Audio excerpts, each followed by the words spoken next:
Good evening and welcome to another live broadcast. Pumasok na tayo sa bare months, Gabi. No? Masaya na ito. Baka may nakadungo ng mukha dyan. At sa pagpasok ng buwang ito ay nakaranas tayo ng mga sunod-sunod na mga bagyo, pag-ulan. Subalit patuloy pa rin ang pag-ulan ng pagpapala ng ating Panginoon. Lalo na sa mga kabataan sapagkat mga ilang linggo nakaraan, Gabi, ay nagkaroon ng isang espesyal na event ang Bible Mode. Ito ang tinatawag na Baptist Heritage Youth Convention or BHYC. And this was attended by more than 1,000. More than 1,000. Oo, ng mga youth from different churches in the country. Ang naging tema nila, Bishop, ay Fixing the Gap. Ano nga ba ang naging impact ng BHYC sa ating mga kabataan? Alamin natin yan sa ating special feature ngayong gabi kasama ang mga guests for What's Brewing at Espresso Self. At ngayong September din, Bishop, ay pinagdiriwang natin ang Generics Awareness Month sa ating bansa. Maganda nga ba ang paggamit ng mga generic medicines versus branded? Yan naman ang ating tatalakayin sa Health Talks. We hope you'll be blessed with our discussions tonight. Stay with us for an hour of good talks. Ako po, si Gabby Ebra. Ang programa pala natin parang merong spiritual health, merong physical health, ano? Hindi ba? Okay, at ako naman po si Bishop Ruben Abante. Join us and let's have good talk over good coffee. Welcome to the Lighthouse Cafe.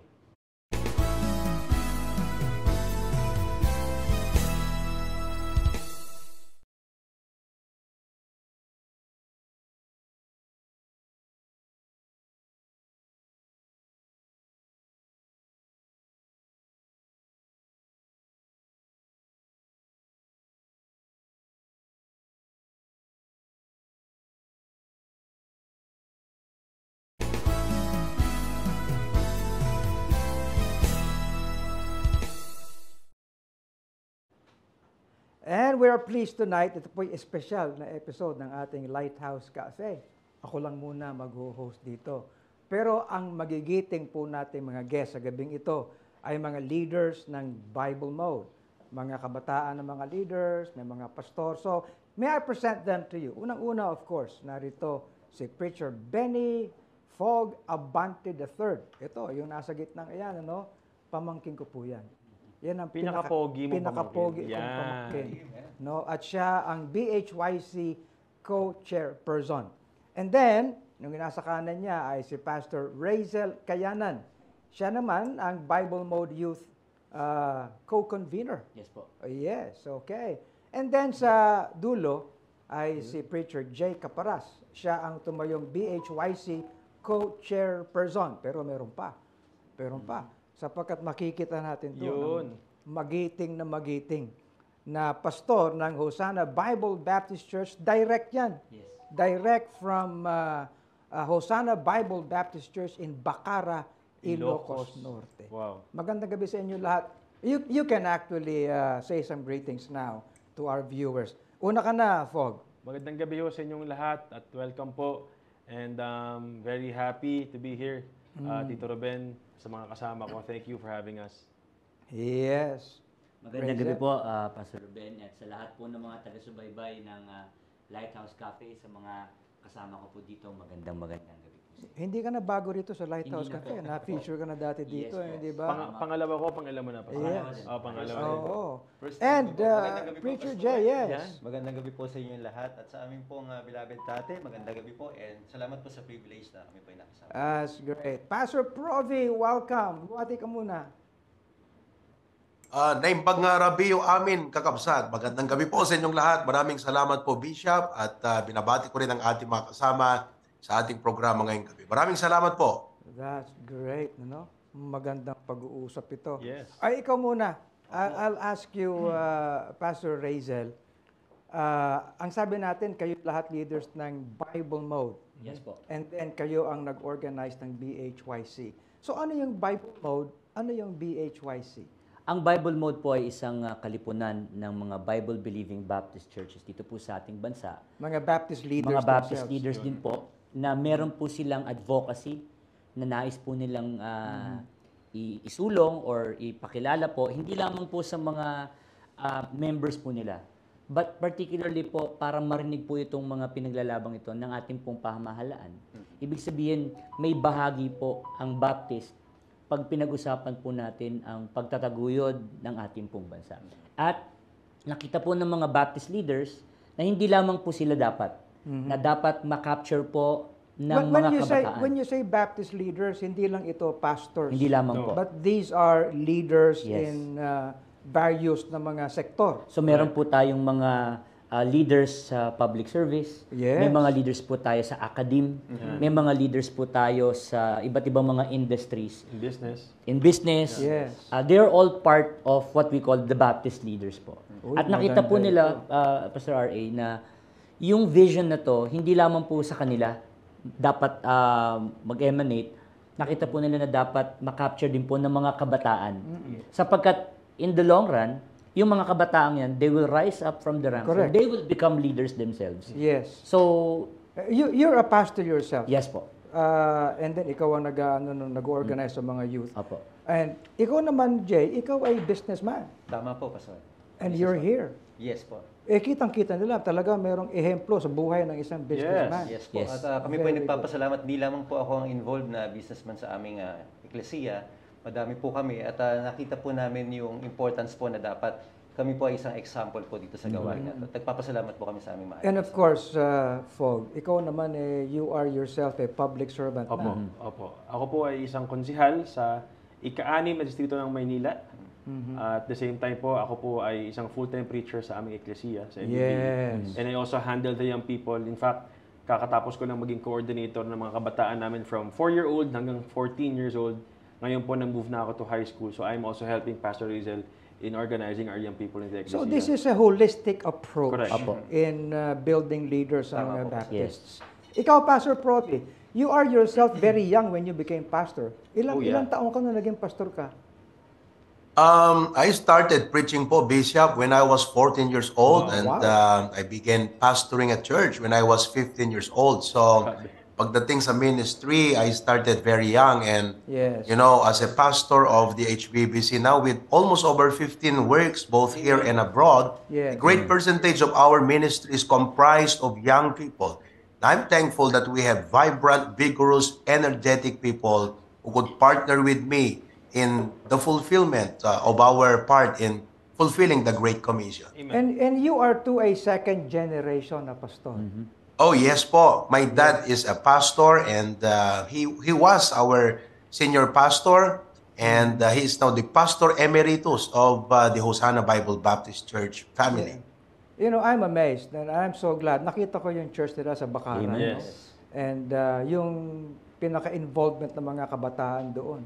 And you can see, kahit na, kita mo naman ang itsura ni Batang-bata. Pastor. Yes. Hindi lang batang-bata, pero yung how they set the, yung studio na yata yan eh. Oh, yeah. Yeah. Okay? And I'm so glad na itong ating capability, yung mga abilidad ng ating kabataan, and we see them rise. In fact, alam mo ba, Tito Ruben, HBBC had the biggest delegation during the BHYC. Yes. All the way from All the Ilocos. way Oh, from Ilocos. 4 na bus ang dinala nila. Yes. 165 kung hindi ako nagkakamali, Pastor, di ba? Oo. Yes, 163 po to be exact. Yun. Meron pa. Anyway. And ang goal nila, next year, at least 50% ang madagdag na makapunta Yes. rin sa BHYC. So, Exactly. from the Bible Mode, Bible Believers League for Morality and Democracy. Hindi ito simbahan. Ito'y kalupunan ng mga Baptist leaders. Yes. Okay, inorganize ito. And then, yung mga leaders na ito ay nag-challenge sa mga kabataan, which you represented at inorganize ito. How many, ilang beses na ang naging, ng BHYC? Pang ilan na ba ito? This is BHYC 9 itong 2023. So nakakasyam na po tayo na BHYC starting 2011. 11. Oh. Yeah. So 2011 was the first ever Baptist Heritage Youth Convention. Nung unang taon na yon, we were only having a goal of just 500. Yes. But then we were able to reach 608. And from then on, nag-grow na. In fact, merong tayong 2 BHYC na dahil wala na tayong mapaglagyan. We had it actually here Yes, sa Lighthouse. hati-hati tayo. Correct. Yes, naghati-hati na po tayo. And from then on, nakita po natin na nag-grow. And in fact, hindi lang po mga Bible Mode churches na yung nag-participate. They saw what the impact of the BHYC was they wanted to join, and over the years, marami po tayong mga churches and youth organizations Yes. po na nag-participate. At maganda dito. yung pag-build up nung theme. Kasi we are coming from a pandemic Yes. period. In that pandemic period, nagkaroon ng gap. Yes. No? Medyo mga nakulelat. No? Ang Medyo dami mga na-develop na humahabol. gaps. Yes. Totoo yun. Kaya ang inyong theme ay fixing, Fixing the gap. Correct. Yes, Pastor. Oh, okay.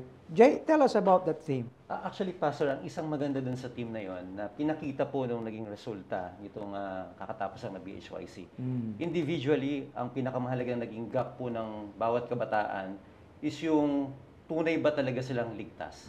Kasi nakita po natin, napakadami po talagang nag-forward para talagang That tumanggap sa spells the Panginoon. difference. Yes po. Kasi talagang hindi ka naman makakapag-fix ng gap kung ikaw personally, hindi pa talaga fix ang gap mo. Yeah. Which is wala ka pang katiyakan ng... Uy, sabi na ba nila kasulatan, Pastor Proby, for all have sinned and come short. Talaga may gap na. Yeah. Yes po. No? May Sin gap, made opo. that gap. Oy, dapat maging maliwanag yan sa lahat. Ano, Pastor Proby, di ba? Everybody. Yes po. Yeah. Abay, hindi lang, we simply do not want leaders just for being leaders. We want leaders who are sure that Established. they are in Christ. Correct. Tama Amen. po, tama po. Yes. O maganda. And then, ang pag-iimbita, Fog, ay Nagkaroon kami ho ng pagkakataon about, I think, 3 to 4 months where we invited different churches from the Philippines. In fact, meron tayo from Luzon, for example, si Pastor Provi. Meron tayo from Visayas, we had from Cebu. Yes. Hanggang all the way from Mindanao. Zamboanga. Hanggang Yun ang Zamboanga, farthest may- down south natin na delegation. all so around the hindi lang Philippines. face-to-face. Hindi lang po. In fact, meron kami delegation coming from abroad. From Joy. the Middle East, may mga sumali din po. Opo. Tsaka US. But actually, Pastor R.A., what we wanted this time, kasi po, sabi nyo nga kanina, may gap yung pandemic. Nung time na si Jay ang nag-lead nung pandemic period na talagang wala pong on-site Talagang na wala. atin. Ah. So this time, we wanted to bring back the feel of coming together, magkakasama, and tuwa kami na marami pong nag-respond. Alam mo maganda, off from the leaders ng Bible Mode, they intentionally made this para they would be the ones to lead na magkaroon ng fixing ng gap. Yes. And then the challenge would be brought down, cascaded sa mga kabataan so that they may be made responsible to fix the gaps themselves. Yan po yung pinaka naging feature nung event na kung saan the young people themselves talk and shared and discussed the gaps. Yes. In their own personal lives. Identify the gaps. Yes. Correct. To identify Oh. first. Opo. So hindi po actually yung mga pastors. Ang ginawa po lang namin at the beginning, kami po kasama si Pastor Provi and the other pastors, we just identified saan pwedeng magsimula yung magiging discussion. And Yes. when we brought it down to the young people themselves, ang facilitators po is sila din po. Yeah. They were the ones that identified the gap. Uso naman yung sinasabi, may kulang may kulang. Yan, O, yan, yan. i-identify yung kulang. No? Actually, meron tayong video ng pangyayari, no? And let me ask you, kayo lang muna, what can you say ang mga gaps natin sa lipunan natin? No? Which young people and young people na mga Baptists can fill up. Ako, nakikita ko, no, na naging gap, especially coming from the pandemic, is yung foundation ng young people in serving the Lord. No, dahil, of course, during the pandemic, hindi sila nakakalabas. Nauso ngayon yung online ecclesia or online church kung saan it became very convenient for them to go to church, be a part of an online Bible study. Nung nawala na yung pandemic or nung There is now a gap between serving the world and serving the Lord. Correct. Yes. Ayun. Okay. Sa iyo naman, Ang Side. isa pa po, Pastor Jan, based on ako, personal observation, dahil sa may anak din po ako, no? Yung time management po. Lagi nating sinasabi, dapat balanse ka. Pero dahil galing tayo sa pandemic, nasanay sila na nasa bahay lang, lagi silang nasa gadget, nanonood lamang, nasa online. So parang dinala po nila yun kahit tapos na ang pandemic. Great. Mas lagi po silang nasa gadget kaysa yung mga mas importanteng bagay. Yeah. Eh si Pastor Proby, he fixed the gap. Ang layo nun mumula Ilocos Norte. Tapos sila pa ang pinaka Actually po, Bishop, our church fixed the gap for our young people because our church had actually sponsored the transportation for our young people. 150,000 po lahat yan eh. So yung mga members namin lang nagbayad. Now, with regards dun sa gap that needs to be fixed, as for me, I believe that Well, I am a church planter in mindset, and I believe that the gap that should be fixed is that God would call men Amen. who will surrender their lives to become full-time in ministry, to become preachers and pastors, because the Bible says, how shall they hear without a preacher? Correct. Last week, I was in Ilocos Sur, and I just conducted a mission survey, hoping and praying that we could start HBBs in those places. And I see the heart of people. They are ready to receive the gospel. Amen. But there needs to be men. There Amen. needs to be God called men who will go and represent the church and preach the word of God. Oh. Speaking Kaya of- itong GCTV na ito, itong ginagawa natin, this is also fixing the gap Yes. in media. Yes. Oo, and which I am very passionate about. Pero taka muna, panoorin natin itong ginawa Yes. ninyong video. Ito yung same day edit, hindi ba? Correct. Apo. Okay, so panoorin niyo po ito before we continue with our discussion.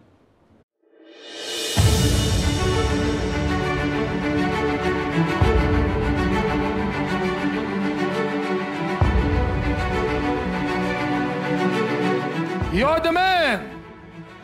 Stand in the broken wall.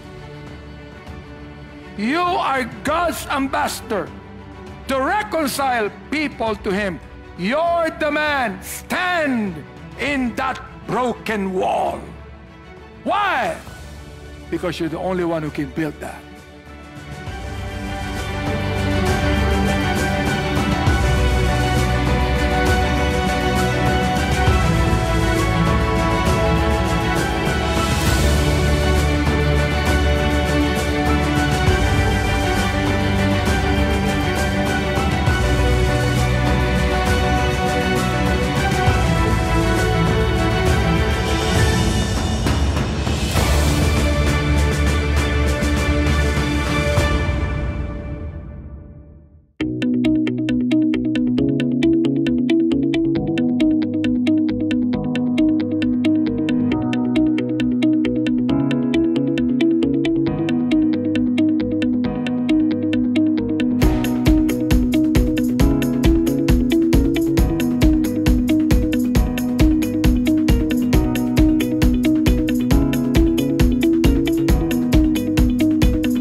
mensahe na tinuturo sa atin is wala namang tapon. Lahat is kung i-absorb natin, ay makakatulong sa atin. I believe po ang kailangan pong ma-feel ng gap ng mga youth ngayon is yung hesitation po or yung kailangan po natin magkaroon ng courage po to spread the gospel o kaya sundin po natin kung ano po yung calling ng ating Panginoon sa ating buhay.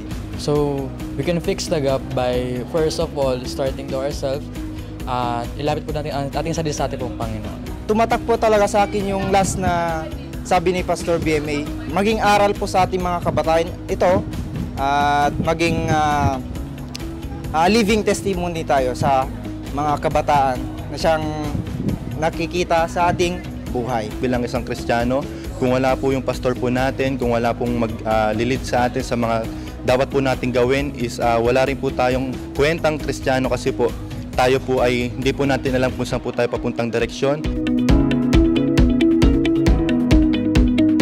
Hindi sayang ang buhay nila kung ibibigay, spend nila para sa Panginoon. Prayer ko that they will be, to be loyal.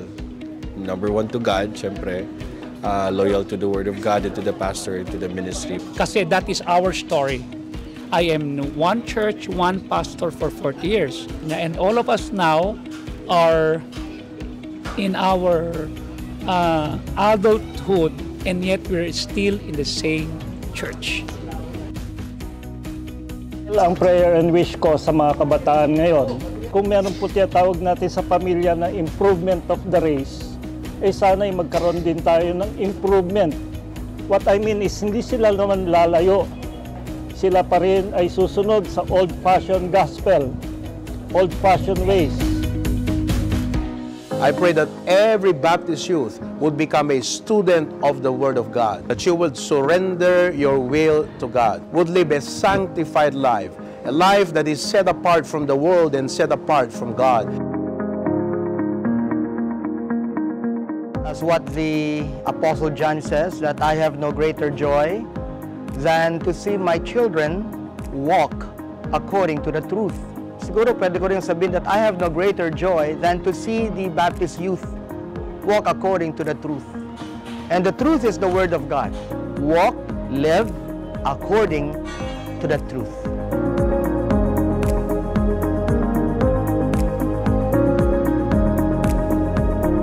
And our youth must learn how to stand on God's word. You cannot actually face this world if you are not solid, if you have not grown on God's word. You know, I believe that ang laki ng potential ng ating youth. In fact, they should be better than our generation. Okay? Kaya yung mga ganitong mga occasions na BHYC, all pastors and churches must value this.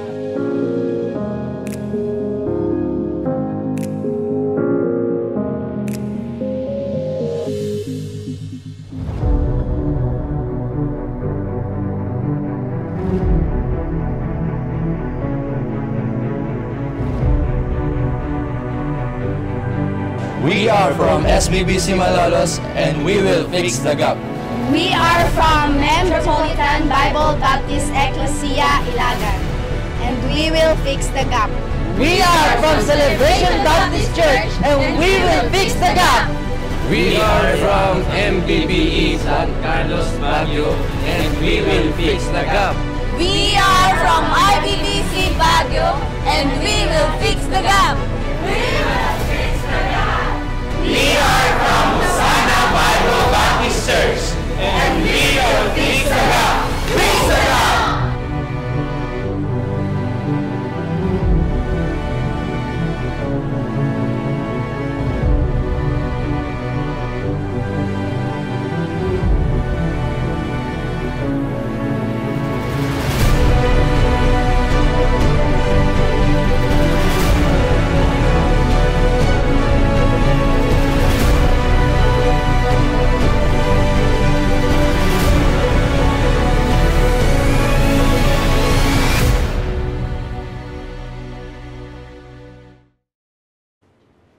Magaling. Magaling. Okay, fixing the gap. Let me show this to you. Yeah. Ito ay frame ng tinatawag nating National Baptist Day. Yan ay batas. No, it is RA 11897. And one of the most significant things mentioned here ay itong sinasabi, no, that the state recognizes the Baptists for their contribution to nation building. Nice. Exactly. Okay? So, kaya natin hinahamon ng mga kabataan. Correct. Sila ang pag-asa ng bayan, lalo na kung sila'y mga nakay Kristo. Yes. Amen. Correct. Okay? So, ano ang kinalaman ng pag-raise ng mga leaders, no? Ito'y sa January na ito. Yep. Okay? Naka-focus din ba ang BHYC to the celebration of course. National Exactly. Baptist Day? Actually, Pastor, kanina po when you were asking our other panelists regarding the gaps that they saw, ito ang isang gap na in-identify ng mga young people, yung tinatawag na leadership gap. So, Yes. in recent days, in recent months actually, we have seen pastors who went on to be with the Lord to glory. And nakita natin yung gap na iniiwan na who will be taking their place. Yes. Who will be the leaders that will step up. Yun po yung challenge na binigay ni Dr. Benny Abante during his preaching on Tuesday. You're the man. You're the man. The man that God is looking for who will stand in the gap. So, in-address po yan. And that's the reason why leading towards the National Baptist Day celebration for next year, as we lead towards that, we would like to see also our young people be there to realize and to see na ito yung legacy. So, we're not just looking back sa isang convention. We're looking Looking forward forward, to yes. other engagements so that we can do a building process. Opo. Yes. Correct. Wow! Oh, so what are the plans ahead? Siguro, you can mention siguro what are the plans ahead. How do we build this now to have the youth involved sa National Baptist Day next year? Well, first of all, I just also want to share, no, na during the BHYC po, we have more than 85 who surrendered their lives to the Lord for full-time service. No, and they are the ones who want to stand up and stand in the gap and become servants of the Lord in their own ecclesias, which we look forward to for next year. Sila rin yung magli-lead sa mga kasama nila mga kabataan to take part of the Baptist Day. Okay. Yes. Jay, I want to ask you. You're a businessman, Opo, Pastor. but you serve the Lord. Yes po. Hindi ka lahat ng kabataan ganyan ang mindset. Tama po. Ano pwede mong sabihin sa kanila Well, Pastor, naituro po sa amin mula sa salita ng Diyos, ginamit po ang aming mahal na pastor na ang business po or kahit anong pagpapala, secondary lang po yan. Ang pinaka-importante po is maglingkod ka sa Panginoon. Yun po ang pinaka-importante. At yung buhay mo ay nagbibigay ng glory sa Kanya at sinusunod mo po ang will ng Panginoon sa buhay mo. Yung pong blessing, ibibigay po ng Panginoon yan as long as inuuna mo po siya. Dahil lahat po ng blessing. You mean material blessing? Yes po. Kasi yung paglilingkod sa Panginoon, blessing na yun. Yes po, Pastor. Kasi Pastor, pag inuna mo na unahin mo ang business mo, unahin mo ang career mo, kaysa ang paglilingkod mo sa Panginoon, it is as if parang ikaw ang magpapala sa sarili mo. Hindi mo talaga inaasahan ng Panginoon ang siya magpala sa buhay mo. Pastor Provi, one of your passions is to build churches, to plant churches. Yung simbahan naman, hindi lang naman yung building na physical yun They are the people. Yes. You know, pero hindi naman lahat nagpapastor. Hindi ba? Correct. Nung bumisita ako sa inyo, marami na kayo mga engineers, marami na kayo mga doctors. So what do you teach them? No? How do they serve the Lord in their respective disciplines?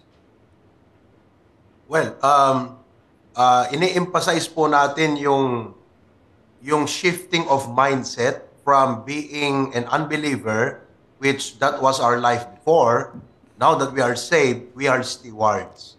And being a steward, it covers a very wide subject that covers everything from family to career, time, talent, treasure, everything.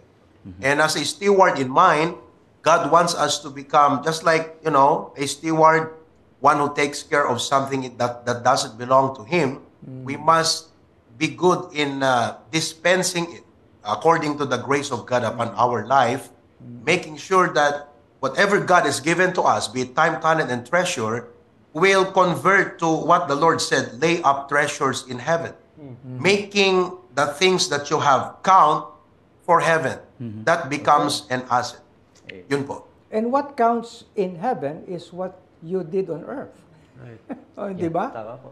Okay. Yes, yes dito po. ka nag-i-invest Kaya ang ating presentation is this. Not everyone may be pastors, but all areas of abilities, where you, all areas ng discipline. You might be in business, you might be in what? Military, police, you might be in many things, but you serve God first. Yes. Oo.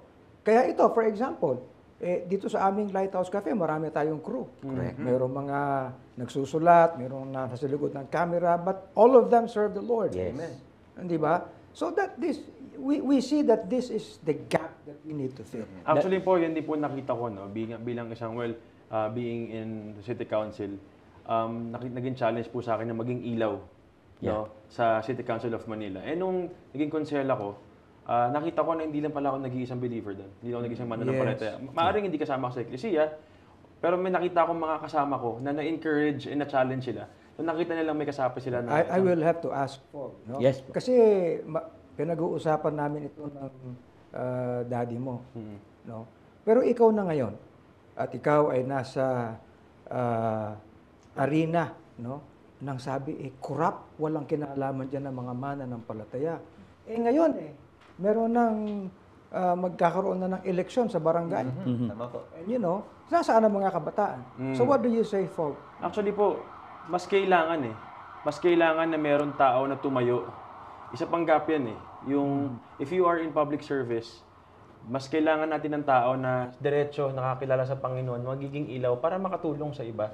Kasi po tayo, since we know the Lord and we're serving the Lord, we have a bigger vision and a bigger goal. And we're serving the Lord. And in our respective field, like for example, in my field, and sa Ecclesia po namin, meron tayong mga SK chairman, may lalabang SK chairman din, na their ultimate goal is not only to be there in that position, but also to serve the Lord in that position, be a light in their barangay or whatever sabi ni area of Apostle Paul influence. sa Philippians, shine as lights in the midst of a perverse. No? That's why, Pastor, it's worth noting din po that during the event, hindi lang po yung mga pastor ang nagsalita. We featured 2 lawyers, Yes. 2 lieutenants, mga active na mga policemen, and 3 school principals. So, sabi nga po nyo kanina, well represented po because not just pastors, but leaders who are already there in their fields of endeavor, already making a difference. Yes. Yun po yung And the will of God is something that you do in the midst of a chaotic and maybe sinful world. Yeah. Hindi ba? Tinuturo natin yan. Kaya, well, what do you say, Pastor Proby? Medyo mabilis yung ating oras. But give a challenge to young people, whether they be in Metro Manila or where you are in the province. Yeah. Alam mo, hindi ako naniniwala na porke nasa probinsya ka, wala kang magagawa. That's right. Yeah. Go ahead. Say Well, that. it is, actually po, Bishop, it is not determined by the place. It's the grace of God in us. Because kung saan man tayo, pagka marunong po tayong mag-dispense ng biyaya ng Panginoon sa atin, wherever we are, we can always make a difference for Christ, because fixing the gap is not actually us. It's us cooperating with the grace of God working in us, just like what the Apostle Paul said. I labored more abundantly than they all, yet not I, but the grace of God. Yung po yung first preaching ng BHYC by Pastor Bong Escala, the amazing grace of God, which actually set the tone, the foundation from which lahat na ng mga preaching ay talagang nako-connect po ron. Well, lastly, in connection po, I praise God that I was able to bring our delegates to the BHYC sapagkat po, we also had the privilege to participate in the program. Nakapagkanta po yung quartet namin, ensemble namin, at yung aming speech choir. And, you know, it's amazing how that our young people could perform and minister in such a bigger stage and to a big crowds. Kaya talaga namang napakagandang exposure po para sa aming mga young people. And, you know, many of them were challenged. In fact, 4 of our delegates got saved in that convention. And I baptized the 3. Yung 3, binaptize ko na po nung Sunday. That's it. Yung isa po this coming Sunday. And actually po, out of the 163 delegates that we brought, about 40 of them, first time nila sa Manila. Grabe. They were so blessed. We came home full-packed and ready to make a difference for Christ in our province. Maraming salamat po. Yes. Amen. Teka muna, bago tayo magtapos, meron tayong tinatawag na teaser. Di ba? Oh, para at least ma-excite ang lahat. Hindi lang po simula ito, tuloy-tuloy ito na engagement para sa ating mga kabataan. We want to raise youth leaders and even be better than our generation. Oh, panoorin natin ang teaser. Yung teaser na yan, para yan next year. Kasi it's a highlight na 10 years na po ang BHYC. So we're calling it BHYCX. Oh. And our goal is how many, Pastor? I think 3,000. 3,000 young people who from all over the Philippines. At ang venue, yun ang pinag-pray natin na sana talagang makuha natin ang goal nating venue. Yes. Okay? Is the teaser okay? Ready? I think... Palagay ko nasa Skyway pa. Mamaya natin ipapalabas towards the end of this program. Well, Pastor Razel, go on ahead and give a message sa lahat. Maraming salamat po sa lahat ng mga Baptist leaders at mga eklesiyas na naging bahagi po nung katatapos lamang natin na Baptist Heritage Youth Convention. Salamat po sa ating Bible Mode President, Dr. Benny Abante Jr., sa tiwala po na ibinigay unang-una sa amin pong 3 na pangunahan po ito. At sa lahat ng mga kapastoran, of course, kayo po at ng mga churches po na naging bahagi po, hindi po ito magagawa kung wala yung partnership na yun. At sana po, as we look forward to the coming BHYC next year, patuloy po tayong mag-partner into building this nation with young people or through young people. Okay. Huwag ko yung aalis. Magbabalik ang White House Cafe.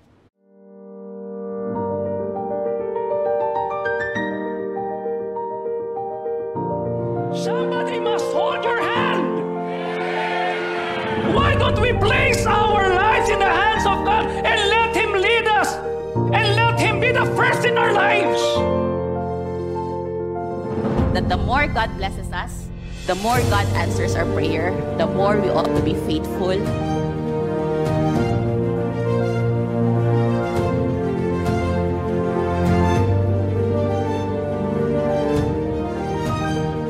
Kaya ang tunay na saved by grace is a person who obeys the Word of God. who believes in the Word of God and obeys it.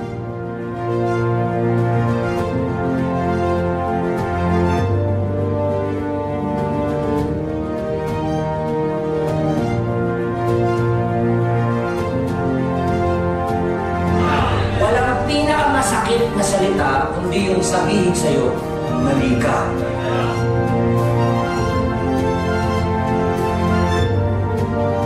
So when you surrender to God's will, He takes care of your dreams. He takes care of your aspirations. He takes care of your goals. He takes care of everything, really. You're the man. Be faithful. You're God's faithful man. You are God's soldier. You are God's champion. You are God's vine dresser. You're the man.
Mga usaping in, mga paksang trending, Mga talakayang may kabuluhan. lifestyle at kulturang sariling atin. Buhay Pinoy, pag-usapan natin dito sa Espresso Self.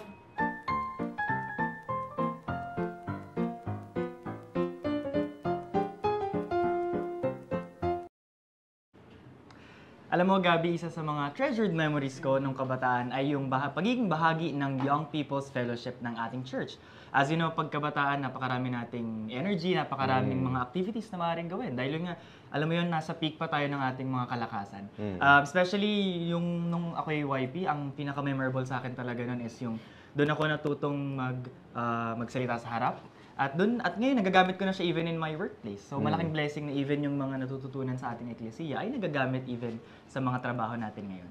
Hindi mo na-mention na Harvey, yung galing mo sa pagkanta rin, di ba? Doon ka uti-uting na-train, kaya naman nakakanta ka ng maayos. Pero nakaka-bless talaga. Sabi nga, start them young and from the Bible, train up a child in the way that he should go. Yun ang ating isang pagpapala na nakikita na habang bata, may energy at may lakas, ay talagang maglingkod at maging aktibo sa ating eklesiya at sa mga ministries. Of course, hindi natin may kakaila, may mga challenges din na kinaharap ang ating mga kabataan, pero tunay na nakaka-bless at naging pagpapala na makita silang naglilingkod. At sa pagpapatuloy nga ng ating BHYC 2023 feature, kasama natin, Gabi, ang dalawa sa ating members ng Lighthouse Youth Fellowship. So, welcome to Lighthouse Cafe, Rima and Andrew. Ayan, welcome to Lighthouse Cafe. So, siguro kilalanin muna natin sila. No? So, Rima, nag-aaral or ano bang year level mo ngayon? So, ako po si Rima Tialaga and I'm currently a grade 8 student and studying at Quezon City Science High School. Wow. Si Andrew? Ako po si Fernando M. Ballesteros Jr. Wow. And kilala po ako bilang Andrew Ballesteros. Sinabi po kasi ni Papa na nag-introduce daw po ako sa Fernando. Yan, nanonood yung parents nila. Para magkakapatid lang tayo dito, no? Panganay ka. Tayo kabataan. Panganay ka, pero salamat sa pag-unlock at nandito kayo ngayon sa Espresso Self. So, ang mga estudyante, no, siguro mga Gen Z ba? Tama, mga Gen Z pa kayo, no? Ano yung ngayon yung mga pinagkakabalahan nyo bukod sa pag-aaral, sa ministries? Andrew? Ako po ngayon, nagbabasketball po ako. Part po ako ng Lock Ministry. Actually, noon na po, di po talaga ako pinapayagan ni Papa ng basketball. Pero, parang hilig ko rin po kasi dati pa lang. Nang bata po kasi ako, parang wala akong opportunity na makapaglaro. Kasi nga meron po akong hika. And ngayon na na-overcome ko na po yun, parang gusto ko na po ibawi na ngayon po makapaglaro ng basketball. Sige, si Rima? For me po, wala po akong medyong ginagawa. Pero sa ministries ko po, ang mga ministries ko po is LYF, Youth Choir, Main Choir, and currently, naging na rin po ako, CLC teacher, and my newly ministry po is yung sa CWOP po. CWOP. So medyo marami pala silang mga, katulad nga nabanggit natin nung simula pa lang kanina, Gabi, no? So yung kay Andrew, even yung pagbabasketball niya ay nagiging ministry na ngayon. Yes. At yung kay Rima naman, ang dami niyang puro choir, yung kanyang ministry. So baka makailing tayo ng sample. Yung Broken and Spilled Out, yung favorite ko yun. Maring gandahin. Ayan, napakaganda. So siguro aside doon sa mga ministries na nabanggit, so ano ba yung kinalaman ng Lighthouse Youth Fellowship nito nga sa binabanggit natin na BHYC? Sige, Andrew. This year po, bumalik po ulit yung BHYC kasi for the following years, parang hindi po natuloy yung face-to-face na gathering dahil nga po sa pandemic. And nagkapasalamat po kami sa Panginoon dahil nakasama po yung Lighthouse Youth Fellowship natin sa this year's BHYC, number 9.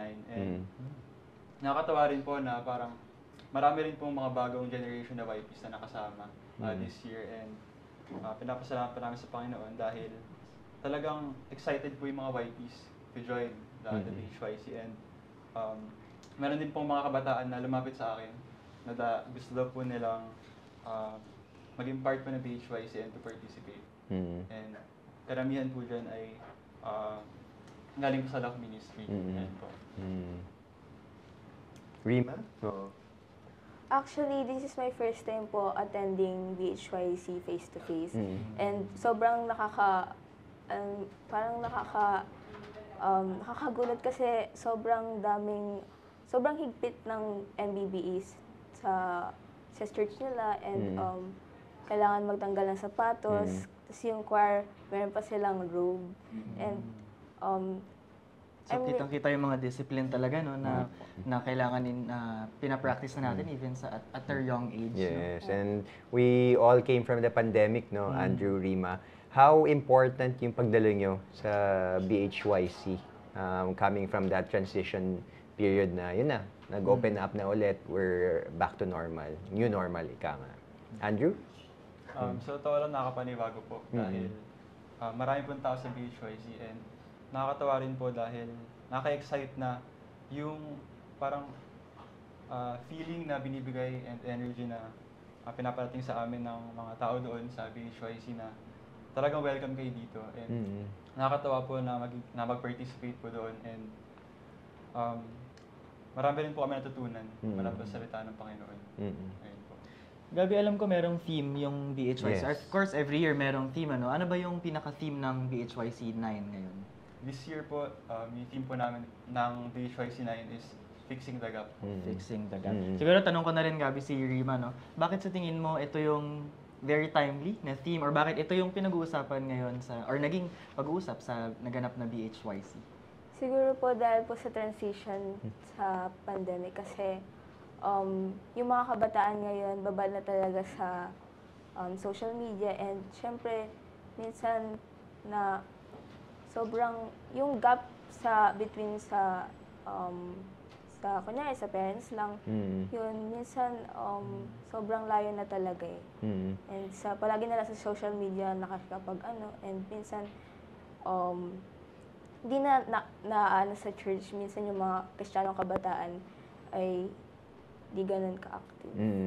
So, may communication, meron sa mga household. What about you, Andrew, no? May real talk lang tayo dito, no? Sa iyo or sa friends mo or sa mga napapansin mo lang, ano pa yung siguro mga challenges na kinaharap ng ating mga kabataan?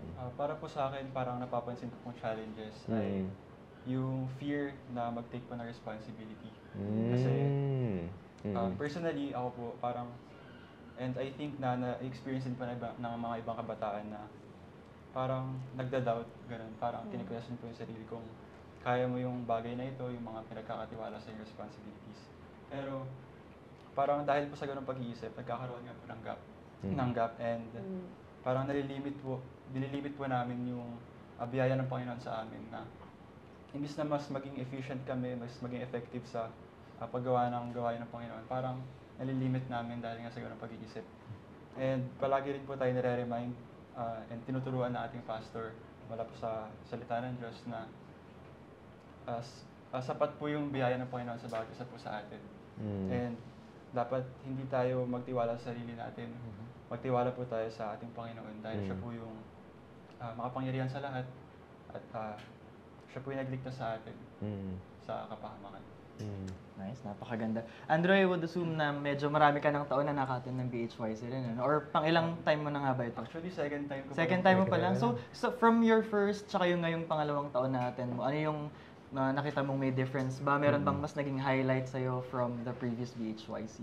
Actually, nung una ko pong pag-attend ng BHYC, bata pa po ako nun parang medyo cloudy pa po yung mga pangyayari nun sa akin. And this year, na-appreciate ko po yung mga turo ng mga preachers and pastors na naging kagamit-gamit po doon sa BHYC. And talagang na-appreciate ko po yung katotohanan na nire-relate din po nila sa mga issues and mga pinagdadaanan po ng mga kabataan sa ngayon.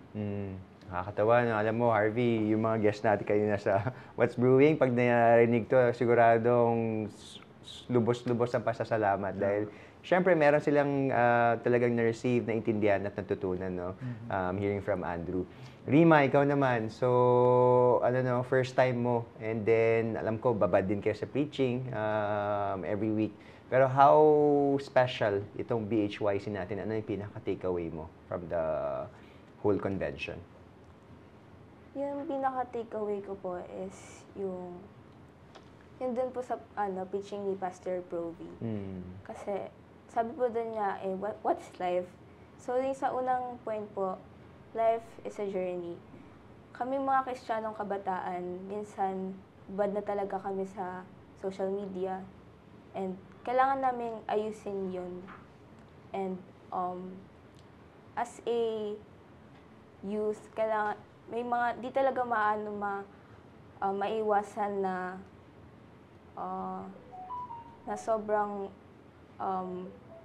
nagiging makamundo na. Tapos, yung second point naman po yung life is a stewardship. So, sa aming mga Kristiyanong kabataan na meron kaming Kristo na sa puso and kailangan namin yun ibahagi sa iba. And yun. Yung last naman po is life is a task. So, dito po dapat kailangan namin maging example sa iba. Hindi lang yung pag-share ng gospel, pero dapat maging example din kami sa iba and maging pagpapala po kami. Napakaganda. Of course, napakaraming mga naging iba't ibang topics kung paano saan nag-dwell yung pinaka-theme nila na Fixing the Gap. No? Siguro, ang question ko naman for Andrew is, out of all these na preachings na narinig ninyo during BHYC and even yung mga discussions sa mga groups, kasi di ba nagkakaroon yun ng mga group ng mga young people, no? Parang tinatawag na breakout. So, ano yung naging sa tingin mong action plan for you personally or yung kumbaga commitment mo sa Panginoon after hearing all these teachings? Actually, nung mga sumusunod na araw, may pasok po kasi ako eh. So hindi ko po natapos yung buong program, bali umahapon na po sa gabi. And syempre hindi ko po may iba yung school. Pero nung first day po, nakasama naman po ako whole day. Yung commitment ko po siguro, magkaroon po ng mas maayos na time management para ma-organize po lahat ng bagay. And mas magamit po yung oras para po sa gawain ng Panginoon. Nice. How about si Rima naman? Sa mga past group activities po, nakita ko po talaga yung pagli-lead ng leader namin. Ang organize and syempre yung team din po namin tumutulong. And actually yung po namin nung group activity is yung skit. And kami po yung nag-first place din. And I'm really glad po. Yung skit is about? Communication gap po. Communication gap. No? Alam mo, hearing from this, hindi kids, no, mga bata, no? Young people, siguradong tuwang-tuwa yung mga parents ninyo. Alam ko si Kuya Ferdinand, sila, Kuya Rolly nanonood ngayon. No? Kumusta yung naging, siguro, indirect feedback nila, yung mga advisors ninyo coming from BHYC? Of course, may mga follow-through pa yon. May mga napansin ba silang pagbabago na pinapasalamat nila? Andrew? So far, hindi ko po alam. Pero recently po, nagkaroon po kami ng meeting. Kasama po yung mga advisors. Yes. Pero it's regarding po baccalaureate. Pero I think meron naman po silang nakikitang changes sa amin. And how are you looking to take this, Rima, parang pivot point mo, na turning point, no, na nagkaroon kayo ng commitment and looking forward sa mas malalim na pagkilos nga sa ating ministry? So, bale po, yung nakita pong changes po sa akin ni Papa. Hindi lang po si Papa, si Mama actually. Di po kasi ako ganun tumutulong sa bahay kasi nga dahil sa schoolworks, ganun. Pero nung umattend po ako ng BHYC, natuto po akong maging responsable. Hindi lang sa school, kundi sa mga gawaing bahay din po. So, nakita natin na nagmamanifest na agad yung mga learnings, not just yung mga spiritual learnings, even in practical manners, na kung nakikita natin kung paano in small steps ay dapat may makitang difference, hindi lang kung nasa labas tayo, but of course, kung nasaan din tayo sa kani-kanilang mga pamilya. Of course, it's a one-time event, no? Pero I'm sure kayo patuloy yung commitment niyo every day, every hour, no? But having said that, meron ba kayong parang pang-engganyo sa mga kapwa nyo young people? Kasi next year, magkakaroon na naman ng BHYC and pang-10 na nga, no? So, Andrew, maybe imbita mo yung ibang young people natin, no? So, ini-invite po namin lahat ng mga viewers, mga young people na sumama po kayo sa next year's BHYC. And alam ko po meron pong pasabog yung MBBE dyan. And parang sa malaking lugar daw po yung gaganapin. And pwede nyo po i-follow yung Facebook page po nila, BHYC, para mas ma-update po kayo sa mga, kung kailan po yung next na event and kung paano po yung instructions sa pag-register po dyan.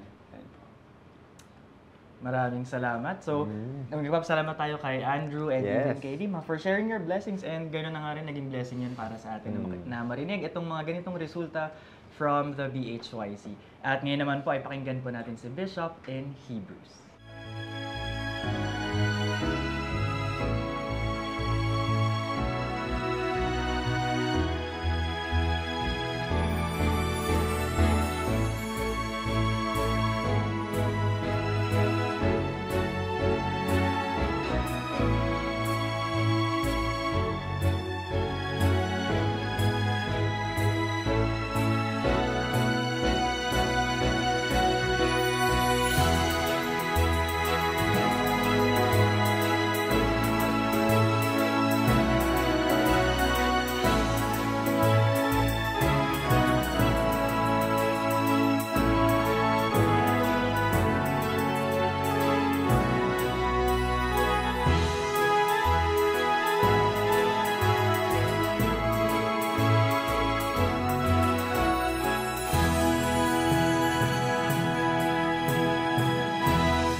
Welcome to Hebrews. Ito po ang segment sa ating Lighthouse Cafe na naglalayo na bigyang daan sa mga pinag-uusapan po natin ng katotohanan ng salita ng Diyos.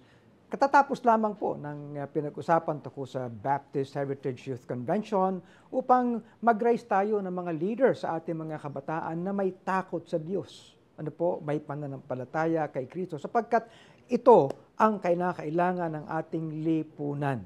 Now, let me just refer you to Philippians chapter 2 and verses 13 to 16, na kung saan ay sinasabi ni Apostol Pablo, "It is God which worketh in you both to will and to do of His good pleasure. Do all things without murmurings and disputings." Parang ito talaga ibinibigay sa mga kabataan, ano po? Well, hindi lang po, kundi sa lahat ng mga mananampalataya and wherever we are in this world. Okay? And then, ang sabi po sa verse 15, "That ye may be blameless, harmless, the sons of God, without rebuke, in the midst of a crooked and perverse nation, among whom ye shine as lights in the world." And then holding forth the word of life. Look at the descriptions of how believers should be in society. Kinakailangan po we should, first of all, recognize that God is at work and in us. Ang unang ikikilos po ng Panginoon ay yung kanyang mga anak. Okay? Those who have trusted. Kaya, this should be a recognition of all believers. And through the Word of God, it is God that works. He convicts. Ano po? And He equips according to His grace. And then, ang sabi sa verse 14, "Do all things without murmurings and disputings." Ang uri po ng lipunan ngayon ay marami niyan. Subalit kinakailangan ng mga mananampalataya, may kakaibang mindset, may kakaibang ugali. Now, look at the descriptions na sinasabi po rito tungkol sa mga dapat sa mga mananampalataya. Sa society, blameless, harmless, known to be as sons of God, without rebuke. Napakaganda po ng apat na katangian na yan. Yung bang pag sinabing blameless ay hindi po tayo nasisisi kung bakit ganyan nalugmok ang ating society, ang ating lipunan sa kasamaan. Harmless, wala tayong kinukontribute sa kasamaan. The sons of God, well, we should be consistent with our testimony as children of God, as defined by the Word of God, without rebuke. Alam niyo po may pag-iingat po tayo sa ating testimony kahit saan. Yung bang pareho ang ating katangian whether we're inside the churches or kaya nasa lipunan, nasa trabaho, nasa business, nasa marketplace. At ang sinasabi, that we should be in the midst of a crooked and perverse nation. Well, I appreciate na mayroong principle ng separation of church and state. Pero hindi po ang pananampalataya. Kailangan ng pananampalataya sa kalagitnaan na kung saan ay dapat magliwanag ang mga mananampalataya. Kaya yung sinasabi, "Among whom ye shine as lights in the world." And then, yung verse 16, napakaganda nito. "Holding forth the word of life." Kaya ang hamon po sa lahat ay hindi lang manampalataya kay Kristo, kundi ibuhay si Kristo. Ano po? At sa pagkakaroon ng buhay at testimony at behavior, ano po, doon natin hino-hold forth. Para bang inihahatid natin sa lahat, ano po, ang salita ng buhay. Now, we may not preach, young people may not preach, but definitely lives will preach. Maghahayag po yung ating mga testimony ng pagiging kaiba. Ano po? Hindi sa kasalanan na bubuhay, kundi sa paglakad sa Espiritu, sapagkat we have Christ, and we have His Word, and we have His truth, and we walk in the Spirit. Sinasabi rin sa banal na kasulatan, walk in the Spirit, and you will not fulfill the lust thereof. And once we walk in the Spirit, the fruit of the Spirit will be ours. Love, joy, peace, long-suffering, gentleness, goodness, faith, meekness. Yan ang kailangan ng ating lipunan. Pagpalain tayo ng Panginoon.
Ang Generics Awareness Month ay pinagdiriwang po sa ating bansa tuwing buwan ng Setyembre at yan ay ayon sa Republic Act 6675 o kilala bilang Generics Act of 1988.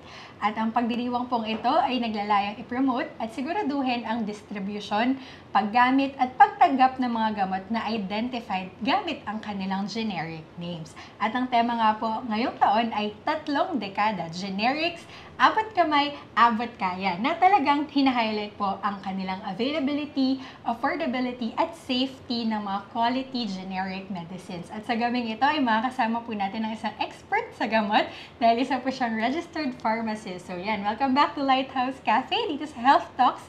Fressan Katugdan. Thank you, Aika. Ano po? Good evening po. Siguro po konting intro lang po of your work background or ano po bang pinagkakaabalahan po natin ngayon. So, after passing the board po, I joined GlaxoSmithKline. So, nag-work po ako doon as technical assistant sa process validation, raw materials and packaging validation. And also, isa pa pong role na ginampanan ko doon yung sa regulatory affairs. And then, after that po, I joined naman yung personal collection. Doon naman po yung sa registration ng mga products nila. So, mayroong drug, mayroong cosmetics, may food supplement, and even yung mga home care products. Nire-register din po yung sa FDA. And noong 2019 naman po, I joined Innova Pharmaceuticals as Medical Scientific Liaison under Medical Affairs Department. And currently po, I'm connected with the Great Lighthouse Foundation as the resident pharmacist. So I'm handling the inventory, yung distribution, and yung dispensing po during ang tawag nito, community wellness and outreach program. Na hindi lang po dito sa Metro Manila ginagawa, kundi sa iba't ibang parte po ng Philippines. Yeah, so makikita po natin na si Fressan ay yung very into medicines nga po, no? So yan, very timely po sa ating magiging topic ngayon bilang Generics Awareness Month nga po, no? So siguro pupunta na tayo dun sa topic natin, no? Pag sinabi po bang generic medicines, ano po bang ibig sabihin nito and ano po ba yung advantages and disadvantages po nito? So, some clarifications po sa mga terminologies na ginagamit natin na related sa generic medicine. So, meron po tayong term na tinatawag na innovator. So, ang innovator po, ginagamit natin yan sa mga medicines na nagkaroon ng patent. So, sila po yung owner ng patent. So, after 20 years po, mag-expire yung patent nila. That's when yung mga information about the drug ay nagiging available po sa ibang manufacturers. So, pwede na po nila yung i-manufacture. So, kaya po tayo nagkakaroon ng generic drugs. Kumbaga, nagkakaroon na po sila ng background tungkol dun na or yung study po na ginawa po ng innovator drug. Yes po. Tapos po, so generic medicines po, may dalawang klase yan. Or hindi lang dalawa. So meron tayong unbranded, yung talagang walang brand. Meron tayong branded generics, yung mga example yan, for example, yung pwede ba magbanggit ng brand? Bawa, Biogesic. So marami, ang inaakala nila, Biogesic ay innovator or nauna sa market. Pero hindi po. Isa lang din siyang generic, pero branded. At for paracetamol, yan po kasi yung generic name niya. Ang innovator po niyan ay Tylenol talaga. So, yun po. Tapos, meron din tayong tinatawag na uni-branded. Ibig sabihin po, meron siyang single corporate brand name. Uni-branded. Yes, uni-branded. So, for the advantages po ng generic medicines, of course, these are approved by the FDA. So, ang FDA po, ina-ensure na ang mga gamot po natin ay may safe, quality medicine, and same ng effect po with the innovator drugs, so yung mga nauna sa market. And also, ang importante din po dito, yung cost, kasi napakalaki po ng nasasave ng mga consumers sa cost ng medicine. Hindi lang po ito sa mga individual consumers, pero sa buong healthcare system po natin. For example, yung US FDA, na-note po nila na ang US healthcare system, naka-save sila from 2009 up to 2019 ng about 2.2 trillion dollars sa healthcare system nila.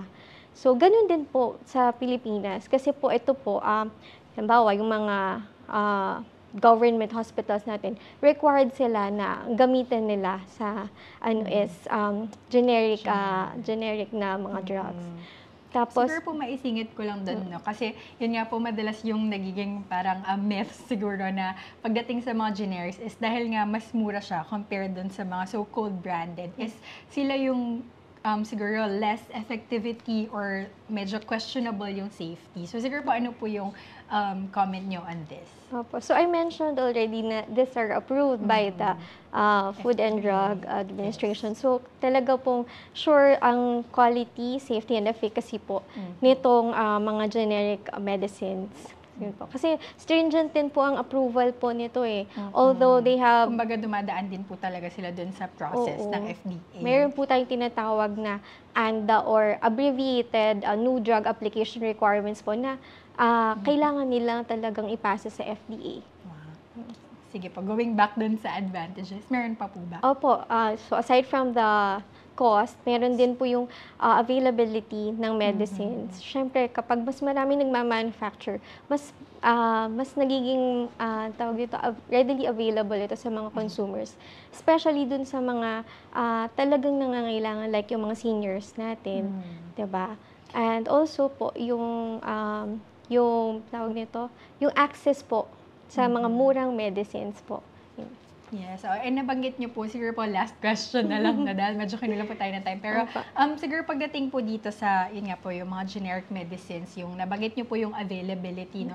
Would you say na meron pong siguro mga drugstores na masasabi natin na parang ito yung dapat bilhan? Or meron naman po bang mga, would we say na parang drugstores na parang, parang masyado na siyang cheap para dun bilhan. So, parang when po natin siya pwedeng i-question na parang, ito parang sobrang mura, baka hindi naman na siya effective sa pasyente. Unang-una po, kailangan po ensure ng mga consumers natin at mga pasyente na bumibili sila ng mga gamot sa mga license po ng Food and Drug Administration. So, yan po ay palaging ino-audit ng FDA, yun po. At nakasigurado po sila na talagang sine-check po yung mga gamot saan.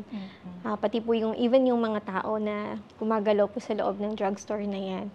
So, mga example po nito, yung the generics pharmacy, ganyan, mga generica, drugstores, marami pa pong iba.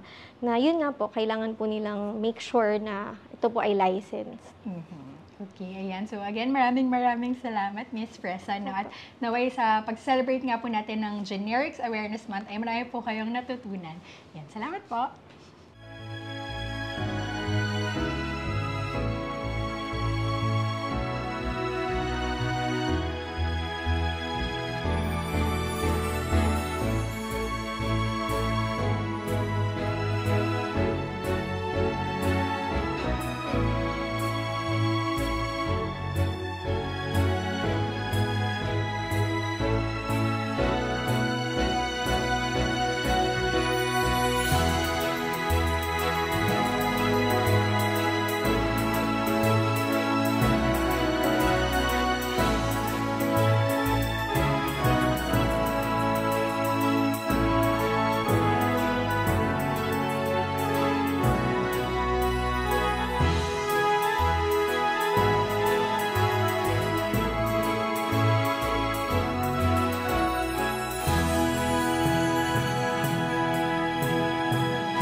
At natapos na naman ang 1 oras at mahigit, no? 'Di ba? Na live broadcast. Maraming salamat po sa inyong pagtangkilik at sinamahan nyo kami sa ating mga magagandang usapan sa gabing ito. Tama po, Bishop. Salamat po sa pagtangkilik sa Lighthouse Cafe, Bishop. 10th season na po natin ngayong gabi. 10th season? Oh, we are entering our 10th season. So, mga for musmus another... pa kayo nung nagsimula tayo. Opo. Ayan, and of course, you can watch a replay of our episodes sa ating Facebook and YouTube channels ng Lighthouse BBC at Great Commission Television. Make sure to like and subscribe to our channels.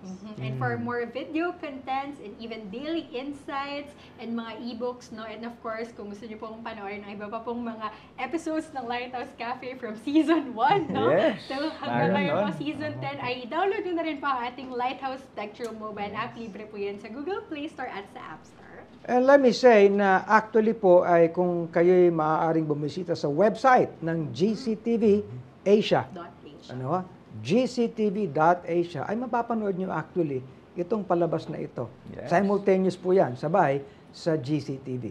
And so, join us again next Monday and same time, 8:30 for another live broadcast of the Lighthouse Cafe, Where good talks happen.